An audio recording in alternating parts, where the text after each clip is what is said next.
Early on Saturday morning, a large crowd of tearful mourners have already gathered at Diogo Jota's hometown, Gondomar in Portugal, before the funeral ceremony started at 10 a.m. at the Resurrection Church Chapel, where the burial ceremony is being jointly held for the Liverpool football player, Diogo Jota, and his brother, Silva, who lost their lives in a car accident in Spain while driving his Lamborghini vehicle along the highway in Cernadilla, Zamora, Spain. Barely 10 days he married his high school classmate, Rute Cardoso, in Porto on Sunday, June 22, after a 13-year relationship and 3 children together.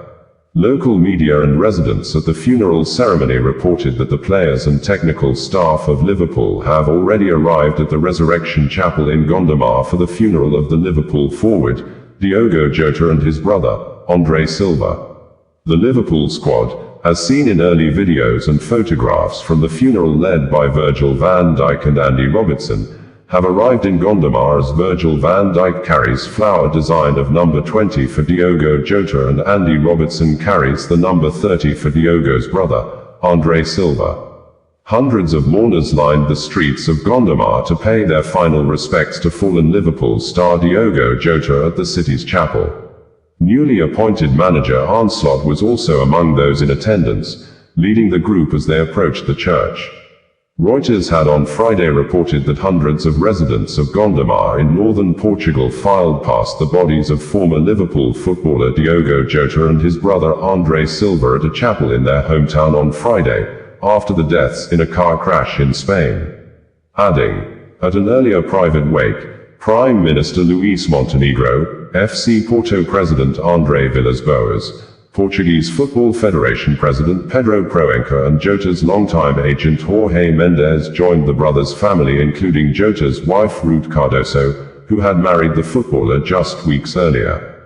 Cristiano Ronaldo, who Liverpool authorities said would not be attending the funeral ceremony, had on Thursday in a tweet sympathized with the bereaved and said, "It doesn't make sense. Just now we were together in the national team. Just now you had gotten married. To your family, your wife, and your children, I send my condolences and wish them all the strength in the world. I know you will always be with them. Rest in peace, Diogo and Andre. We will all miss you." Portugal's President Marcelo Rebelo de Sousa, senior Liverpool Football Club officials, and well-known football figures, including Manchester United player Diogo Dalot, former Liverpool player Fabinho, and Portugal and RB Leipzig player Silva, attended the wake on Friday. Tributes were laid at Anfield Stadium following the tragic passing of Diogo Jota and his brother Silva. In a press statement published on its website, Liverpool Football Club said it opened physical and digital books of condolence, following the devastating passing of Diogo Jota and his brother Silva. Supporters and members of the public can sign the physical book, which will be placed in the Anfield Road stand reception area at Anfield during the following hours. Thursday, July 3, 5 p.m. to 9 p.m., with a limited number of books available this evening. Friday, July 4, 9 a.m. to 9 p.m., Saturday, July 5, 9 a.m. to 5 p.m., and Sunday, July 6, 9 a.m. to 5 p.m. The online book of condolence is available to be signed here, a link at the Liverpool website, and is accessible to fans across the globe. As well as the books of condolence, flags have been lowered to half-mast at Anfield. All club stores, museums and tours have been closed until Monday, July 7th, and staff have been offered well-being support, should they need it. Spanish police had said that at about 12:30 a.m. Spanish time, a car went into flames, presumably due to the explosion of a tire, at kilometer 65 of the A52 motorway in Cernadilla, Zamora, Spain. The Lamborghini car accident was caused by a burst tire while overtaking, the country's Guardia Civil said on Thursday, and the vehicle that Jota and his brother were in left the road and subsequently caught fire, leading to the death of 2 people, who were later identified as Diogo Jota, Liverpool player, and Silva, his brother, Penafiel player. The Liverpool forward and Portugal international, Diogo José Teixeira da Silva, simply and popularly known as Diogo Jota, passed away at the age of 28. The Spanish sports newspaper Marca reported the incident on Thursday, confirming that Jota died at the scene of the accident. Born on December 4, 1996, in Porto, Portugal, Jota rose through the football ranks with determination and flair, earning respect across Europe for his explosive performances and versatility in attack. The right-footed attacker, who could also play as a left or right winger, began his professional journey in Portugal before gaining international fame.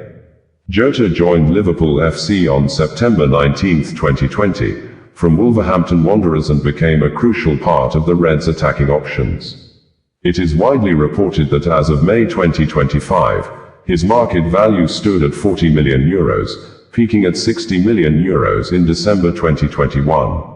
He extended his Liverpool contract in August 2022, which was due to expire in 2027. During his career, Jota amassed 398 club appearances across major competitions, scoring 136 goals and providing 66 assists. He played 190 Premier League matches, scoring 63 goals and registering 24 assists. His goal-scoring prowess was also seen in the UEFA Champions League, 6 goals, Europa League, 9 goals, and domestic cups. Bringing you the news in a more digital way. United States, U.S. Federal Bureau of Investigation, FBI has filed a lawsuit against a Nigeria citizen, Eheremon Agbokan, for allegedly defrauding the U.S. President, Donald Trump, and his vice, J.D. Vance, the sum of 460 million naira by thus sending fake email messages to U.S. citizens in December 2024 to contribute and help to fund the presidential inauguration ceremony of Trump and Vance. This notwithstanding, Nigeria government has shown great commitment in helping the United States and other countries in the world recover funds stolen by Nigerians from foreigners, as it was evidenced in one of such occasions earlier this year when the Economic and Financial Crimes Commission, EFCC, handed over billions of naira equivalent to Charles Smith, the legal attaché of the U.S. Federal Bureau of Investigation, FBI, at the Embassy of the United States in Nigeria, and representatives of other countries whose citizens were victims of cybercrimes committed by Nigerians, while the EFCC chairman, Ola Olakayode, also used the occasion of the handing over ceremony to call and appeal to foreign countries to always help recover and restitute Nigerians who are victims of fraud committed by citizens of other countries. People's Gazette news media reported that the court documents, as seen by the media, the Federal Bureau of Investigation filed a civil forfeiture complaint to seize property belonging to Lagos-based, suspected, fraudster, Eheremon Agbokan for, allegedly, stealing more than 460 million naira in funds meant for U.S. President Donald Trump's 2025 inauguration. The FBI is also actively pursuing an arrest warrant for Mr. Agbokan in connection with a cryptocurrency fraud and money laundering scheme that targeted a donor intending to contribute to the Trump-Vance inaugural committee. According to legal filings seen by People's Gazette, Mr. Agbokan and his co-conspirators carried out a sophisticated fraudulent operation using the notorious business email compromise scheme to trick their victims into sending money to cryptocurrency accounts belonging to them. In the weeks leading up to the inauguration on January 20, 2025, the FBI reported that fraudsters created several fake email addresses to mimic the legitimate ones used for the ceremony, which they sent to dozens of people, requesting donations for Mr. Trump's swearing-in ceremony. On December 26, 2024, one of these fake emails, with the address at t47inaugural.com, was sent to a victim to mimic at t47inaugural.com, the official email of the co-chair of the Trump-Vance inaugural committee, Steve Wickoff. The victim subsequently sent 250,300 USDT to the criminals. The 250,300 USDT is estimated to be worth over 400 million naira at the current black market rate. Within days of receiving the money, the perpetrators immediately dispersed 215,000 USDT to several crypto wallets before the FBI caught wind of the scam and requested crypto operator Tether to freeze the accounts, which the company voluntarily adhered to on December 31st, court documents showed. Following the scam, the FBI immediately launched an investigation into the matter, and records of the crypto address associated with the scheme were traced back to Mr. Agbokan in Lagos. Investigations by the FBI revealed that part of the stolen funds were transferred to a Binance.com account registered to Mr. Agbokan, who created the account in October 2024. The Binance account had no prior deposits before receiving transfers from the scam wallet. Further digital forensics linked the fraudulent email accounts and cryptocurrency transactions to Nigeria, with IP address data consistently tracing logins and email activity to Lagos, corroborating the connection to Mr. Agbokan. The agency said 20,017 USDT was seized from Mr. Agbokan's wallet, and another 20,336 USDT from hexadecimal C7BDB7FFB126F6888454C, totaling over 60 million nairas in black market rate, which Rick Blaylock Jr., the Assistant U.S. Attorney for the District of Columbia, is asking the court to declare its forfeiture. The Economic and Financial Crimes Commission, EFCC, the government agency against internet fraud and all other fraudulent practices in Nigeria, is yet to issue any statement over the media report. It would be recalled that the EFCC assisted the US and other foreign countries whose citizens were defrauded by Nigerians, recovered the stolen funds and returned the recovered loot to the US and other countries on one of such occasions on February 21, 2025, which EFCC handed over a total sum of $132,362.43, 78,566,324 nairas and 81 kobos to American, Spanish and Swiss victims of local fraudsters. The Commission described the move as a gesture of its commitment to tackling economic and financial crimes and offering restitution to victims of fraudulent practices. According to a statement by the EFCC, the handover was performed by its chairman, Ola Olukoyede, on Friday, February 21, 2025 at the EFCC's corporate headquarters in Jabi, Abuja. EFCC Chairman Ola Olukoyede, speaking during the presentation, said that the event is a demonstration of the commitment of the federal government of Nigeria and that of President Bola Ahmed Tinubu to the fight against corruption and financial crimes.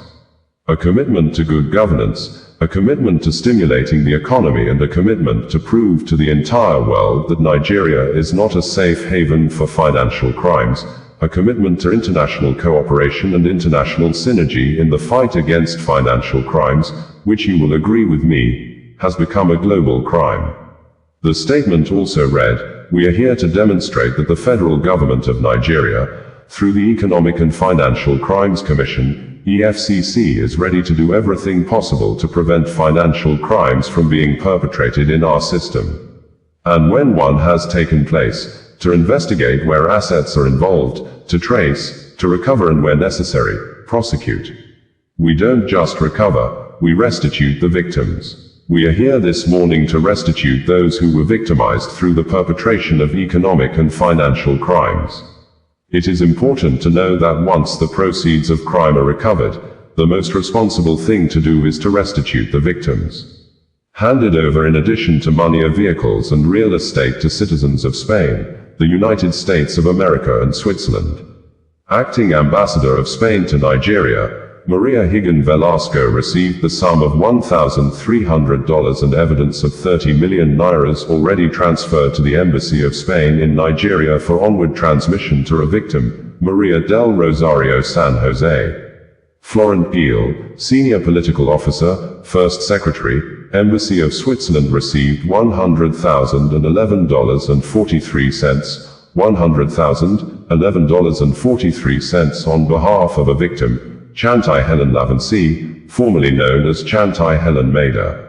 Charles Smith, Legal Attaché, Federal Bureau of Investigation, FBI, Embassy of the United States, received the sum of $7,344, $7,344, $7,963,483 and 35 kobos, $7,963,483 35 kobo, and Bitcoin cryptocurrency valued at $4,470, $4,470, on behalf of the United States Embassy in Nigeria for onward transmission to a victim, Maria Jesus Brockle.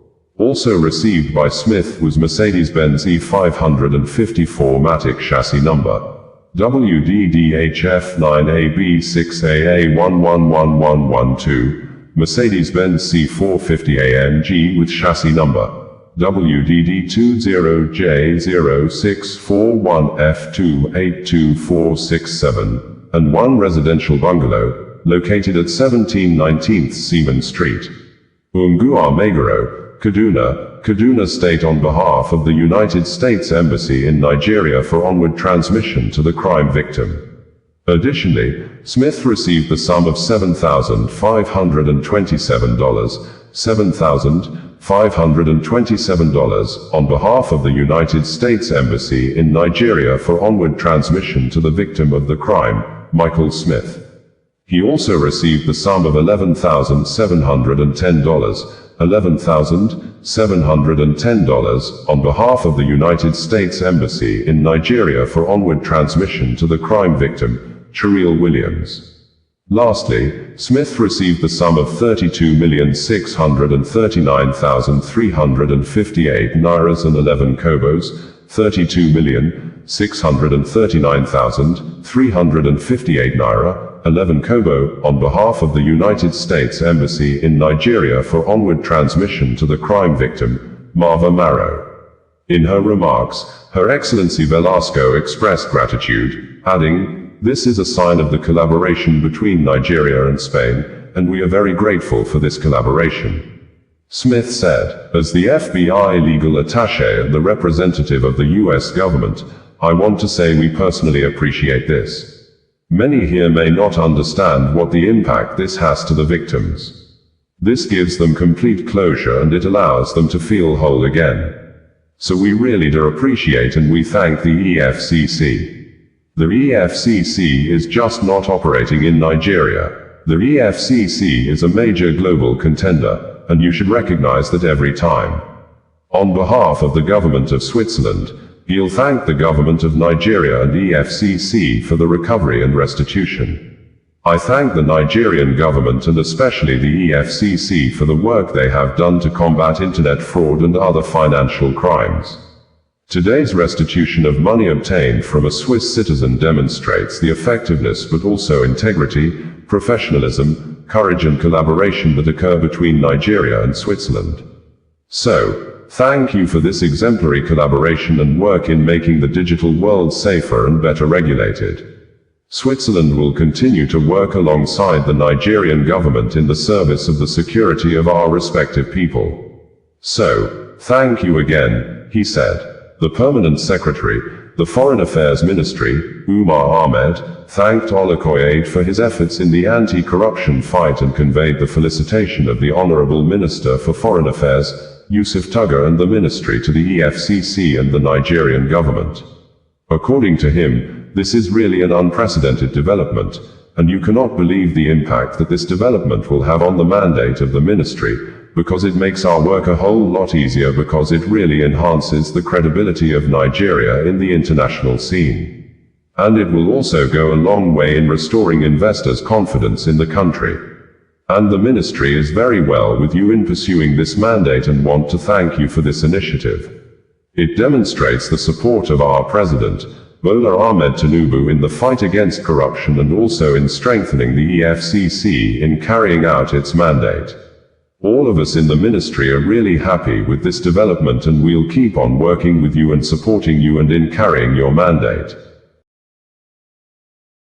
Osazuwa Connedo, bringing you the news in a more digital way. Nigeria President Bola Ahmed Tinubu has joined millions of sports lovers in Nigeria and across the globe to mourn the death of ex-Super Eagles iconic goalkeeper, Peter Rufai, fondly called Dodomayana, with the president describing the football legend as a great patriotic citizen who hailed from a royal family and brushed aside the glamour and privileges of a royal family to become one of the first set of professional football players in Nigeria and one of the patriotic sportsmen who wrote the names in gold in the annals of sports in Nigeria and Africa continent in general. According to President Bola Ahmed Tinubu in a press release issued by the presidential spokesperson, Bayo Onanuga, and made available soon after the death of Peter Rufai was announced on Thursday evening, Peter Rufai was an inimitable goalkeeper. In quotes, the statement reads, President Bola Ahmed Tinubu expresses great sadness at the passing of legendary Super Eagles goalkeeper Peter Rufai, who was 61. The president condoles with the Rufai family, friends, and football enthusiasts on the demise of the inimitable goalkeeper fondly called Dodomayana by his numerous fans and football lovers all over Nigeria. President Tinubu notes that Peter Rufai would be remembered as one of those patriotic sportsmen who wrote the names in gold in the sporting annals of Nigeria and the African continent.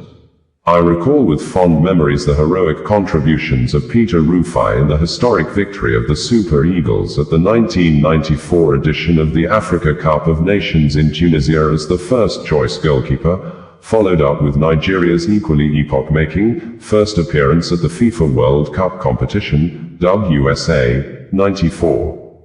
Rufai was also a strong member of the team at the subsequent edition of the competition in France in 1998. Having started his career with stationery stores of Lagos in 1980, Rufai was one of the earliest footballers in Nigeria to go professional, playing in many European countries including Belgium, Spain, Portugal and the Netherlands, bringing honor to the nation and opening a new window of opportunities for young footballers in Nigeria, President Tinubu says. After he retired from active football, Peter, a prince of the royal house in Adimu, Lagos, set up the Starroof Football Academy, where he continued to inspire, mentor and nurture young footballers.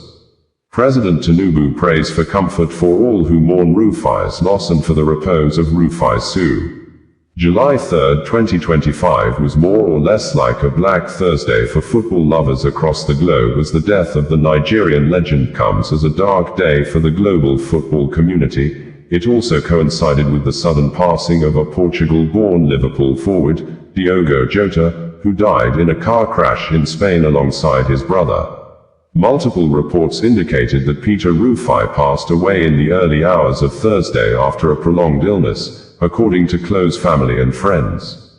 A post on the official Super Eagles X page also confirmed the death. Forever in our hearts, Dodo Mayana. We mourn the passing of legendary Super Eagles goalkeeper, Peter Rufai, a giant of Nigerian football and a 1994 AFCON champion. Your legacy lives on between the sticks and beyond. Rest well, Peter Rufai. Nigeria Football Federation, NFF, in a statement said, "This is really shocking," Nigerian Football Federation's General Secretary, Mohammed Sanusi, said in Abuja. Peter Rufai dead. What happened? I am perplexed. We did not even know that he had been ill. We earnestly pray to the Almighty God to grant him eternal rest, and to comfort all his loved ones as well as the entire Nigeria football family. Many media reported that the superstar goalkeeper, who was in and out of the Nigeria senior team for 17 years, had been ill for some weeks, before giving up the ghost at a Lagos hospital at about 6 a.m. on Thursday. It ruled that Rufai made his debut for then Green Eagles in a friendly match in December 1981, and won the Africa Cup of Nations silver in 1984 and 1988, before Nigeria swept to glory in the continental finals in Tunisia in 1994. He was the first-choice goalkeeper in the three championships. The highly praised goalkeeper also kept goals for Nigeria in the 1994 and 1998 FIFA World Cup finals. The Super Eagles made the round of 16 on both occasions, and dedicated his post-retirement days to discovering and mentoring young players. He also served as the coordinator of the Nigeria under-23 team at a time. Rufai was also reported to be an extraordinary figure at Lagos club, stationery stores, with whom he reached the final of the Africa Cup Winners' Cup competition in 1981. He also played professionally in Belgium, the Netherlands, Portugal and Spain. Born on the 24th of August 1963, in Oshodi, Lagos State, Peter Rufai rose from a royal lineage. His father was a king in Adimu. Pulse Sports reported that despite having the chance to assume his father's throne after his passing in 1998, Rufai chose to remain committed to football, a sport that brought him fame and national pride. Rufai's professional journey began with Nigeria's stationery stores and Femo Scorpions before moving abroad to play for clubs in Benin Republic, Belgium, the Netherlands, Portugal, and Spain. His European club career included stints with KSC Lokeren, KSK Beveren, Go Ahead Eagles, SC Ference, Hercules CF, Deportivo La Coruna, and Gil Vicente. He retired in 2000 after a 2-decade-long career. On the international stage, Rufai earned 65 caps for Nigeria and was a central figure in the Super Eagles squad that won the 1994 Africa Cup of Nations in Tunisia. He also represented Nigeria at the 1994 and 1998 FIFA World Cups and remains one of the few goalkeepers to score a goal for the national team, converting a penalty against Ethiopia in 1993. In retirement, Rufai founded the Starroof Football Academy in Lagos, mentoring aspiring footballers and giving back to the sport that made him a legend. He is survived by his wife, Michaela Rufai, and children, including son Senbati, who briefly played for Sunshine Stars in the Nigerian top flight. Osazuwa Connect, bringing you the news in a more digital way. Osazuwa Connect, bringing you the news in a more digital way.